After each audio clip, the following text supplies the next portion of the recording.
सो आज problem solve करेंगे हम लॉन्गेस्ट कॉमन सब सीक्वेंस। ठीक है, दो स्ट्रिंग दे रखी है हमें X comma Y, text one comma text two, और उन दोनों में लॉन्गेस्ट कॉमन सब सीक्वेंस देखना है। सबसे पहले हमें अंडरस्टैंड करना है कि लॉन्गेस्ट कॉमन सब सीक्वेंस होता क्या है। तो सब sequence of string is a new string generated from the original string, है ना, with some character can be deleted without changing the relative order of the remaining character। तो ठीक है, मैं समझाता हूँ तुम्हें। तो एक स्ट्रिंग दे रखी है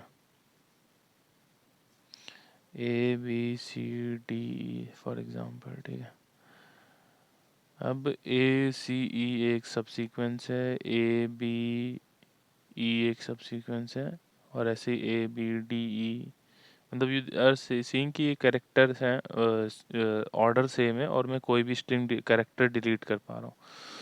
तो टोटल नंबर ऑफ सब सीक्वेंस कितनी बन सकते हैं कि स्ट्रिंग में। तो हर स्टेज पे मैं मेरे पास दो ऑप्शन है, या तो मैं इस कैरेक्टर को लूँगा या नहीं लूँगा। टू टू पॉसिबिलिटी हैं। बी, हर कैरेक्टर पे मेरे पास टू पॉसिबिलिटी हैं और इसकी लेंथ मान लो n है। तो two into two into two into N कितना हो जाएगा, 2 की पावर n। ठीक है, अब सब सीक्वेंस फाइंड करना है। तो x है और तुम्हारा y है। ठीक है, तो मैंने इससे पहले भी प्रॉब्लम सॉल्व करी है लॉन्गेस्ट कॉमन स्ट्रिंग, वो अगर देखोगे तो तुम्हें और आइडिया लगेगा। तो इसका सब सीक्वेंस सबसे सिंपल सोल्यूशन है कि x के सारे सब सीक्वेंस निकाल लो और उसको ना y में फाइंड करो, और जो उसकी मैक्सिमम लेंथ होगी वो क्या कहते हैं कि that would be your answer. And the next case की इसका जो ब्रूट फोर्स है, मतलब नेक्स्ट थिंग टू नोटिस जो इसका ब्रूट फोर्स है उसका इम्प्लीमेंटेशन स्ट्रेट फॉरवर्ड नहीं है, मतलब लूप से नहीं लिख सकते तुम। ठीक है, तो उसके लिए जब तुम्हारा ऐसे हर एग्जॉस्टिव सर्च करनी होती है ना, तो उसमें तुम्हें रिकर्सन इज द क्या बोलते हैं कि प्रीफर्ड वे। रिकर्जन हर केस को कंसीडर कर लेता है। फॉर एग्जांपल इसमें एक इंडेक्स ले लेते हैं आई और एक इंडेक्स ले लेते हैं जे। ठीक है, मैं हर पॉसिबिलिटी कंपेयर करना चाहता हूँ, तो उसका एग्जॉस्टिव सर्च कैसे होगा, F I comma J is equal to F I J plus one, F I plus one comma J, और F I plus one comma J plus one. ठीक, तो ये एग्जॉस्टिव सर्च क्या करता है कि ये पूरे कॉम्बिनेशन ले लेगा आई जे के। जैसे कि तुम आई पे खड़े हो, जे पे खड़े हो, तो दोनों को एक एक आगे बढ़ा रहा है, और फिर कह रहा है कि तुम अभी भी आई पे ही खड़े हो तो तुमने जे को एक आगे बढ़ा दिया, या फिर तुम अभी जे पे खड़े हो आई को एक आगे बढ़ा दिया। तो सो दैट कि you consider each possibility of the combination. तो ये मैं फिर से रिपीट वही करूँगा कि ये सेल्फ इंट्यूटिव नहीं है। ठीक है, but once you have done like this kind of problem, ये तुम्हें इंट्यूटिव में आ जाएगा कि एग्जॉस्टिव सर्च क्यों काम कर रहा है। मैं इसका ट्री बना के एक्सप्लेन कर सकता हूँ again, but I am hoping कि मतलब ये सब कंटेंट मैं इंटरमीडिएट ऑडियंस के लिए बना रहा हूँ, तो आई वुड से कि इसका ग्राइंड तुम खुद करो, इसका ट्री खुद बनाओ और इसको खुद ग्रैस्प करो कि ये क्यों ज़रूरी है, मतलब ये क्यों ऐसे क्यों लिखा गया है। तो उससे तुम्हें फिर इंट्यूटिव ज़्यादा बन जाएगा, अगर मैं बता दूंगा तो वो वेस्टफुल होगा। ठीक है, तो अब हम इसका रिकर्जन ऐसे लिखेंगे कि आई जे क्या रिप्रेजेंट कर रहा है, longest common subsequence LCS starting from I and J index from X comma Y.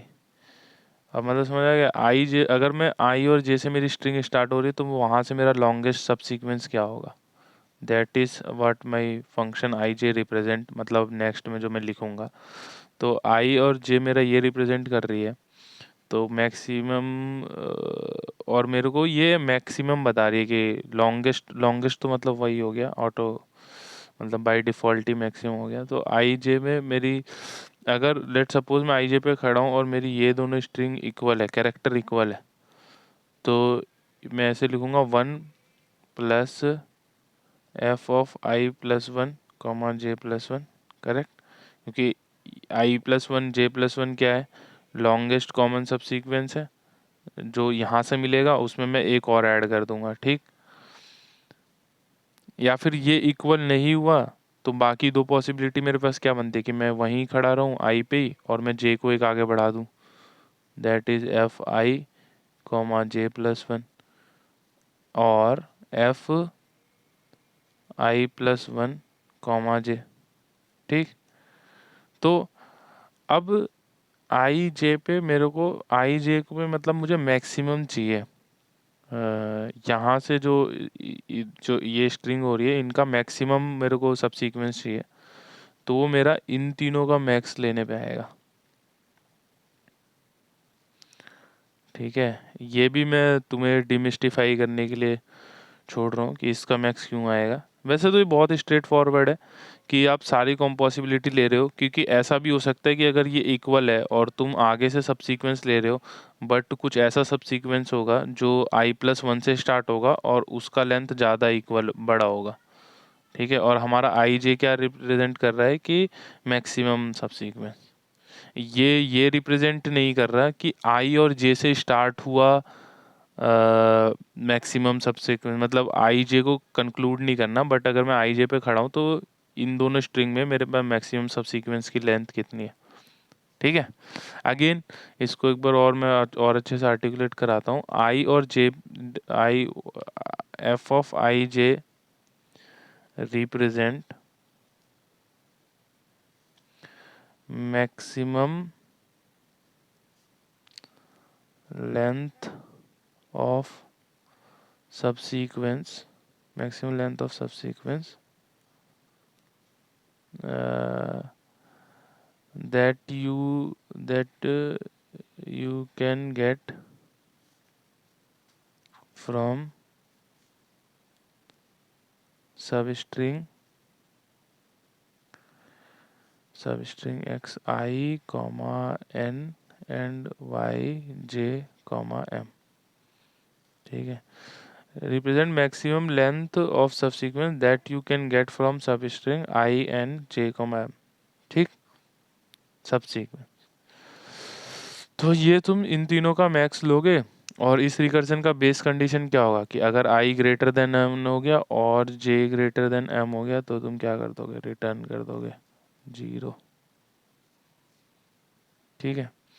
और इसका जो स्टोर लेंथ स्टोर कर लोगे आई जे की, आई कितनी पॉसिबिलिटी हो सकती है, आई की एन, जे की कितनी पॉसिबिलिटी हो सकती है एम, तो टोटल यूनिक सब प्रॉब्लम तुम्हारे एन क्रॉस एम होंगे, ठीक है। तो वैसे तो ये कितना एक्सपोनेंशियल जाएगा अगर तुम एग्जॉस्टिव सर्च बाय डिफ़ॉल्ट करोगे without memorisation, but already unique सब प्रॉब्लम कितनी है एन क्रॉस एम, मतलब कि बाकी सारी प्रॉब्लम इसी का रिपीट हो रही होंगी कहीं ना कहीं। तो इसको किसी हैश टेबल वगैरह में स्टोर कर लेना इसके सॉल्यूशन को, और ये हो जाएगा। और दूसरा इसका एक और तरीका होता है कि ये मैट्रिक्स से भी हो सकता है, उसको हम बॉटम अप कहते हैं। तो मैट्रिक्स इसीलिए क्योंकि हम आई जे जो है, आई जे मैट्रिक्स 2D क्यों लेते हैं, क्योंकि आई जे रिप्रेजेंट सारे यूनिक सॉल्यूशन लोगे तो मैट्रिक्स ही बनेगा उसका, ठीक है, कि all possible I all possible M, ठीक है। और तुम हैश टेबल की जगह उसको मैट्रिक्स में भी स्टोर कर सकते हो, बट इसमें बॉटम अप में क्या होता है थोड़ा क्लीन सॉल्यूशन लगता है, बट फिर भी तुम्हें आना तो रिकर्जन वाले पाथ से ही पड़ेगा, अदरवाइज मैं बॉटम अप तुमने रटा है, ठीक है, that what I can contribute. तो 1 2 3 से लेके n एंड 1 2 से लेके m तक, ठीक है। अब जैसे ये आई जे है, इसको फिल करने के लिए तुम्हें कौन कौन सी वैल्यू पता होनी चाहिए, आई प्लस वन जे प्लस वन, आई प्लस वन जे प्लस तो ये वाली, ठीक है। और आई प्लस वन जे, आई को बढ़ाओगे तो ये वाली वैल्यू चाहिए, और आई वही रहेगा, जे प्लस वन हो जाएगा तो ये वाली वैल्यू चाहिए। तो तुम्हें एक क्या कहते हैं आई जे को भरने के लिए तो तुम्हें 3 वैल्यू प्रीफिल्ड चाहिए, ठीक है। तो इसका मैट्रिक्स का फ्लो देखो, हर जगह यही होगा, ठीक है।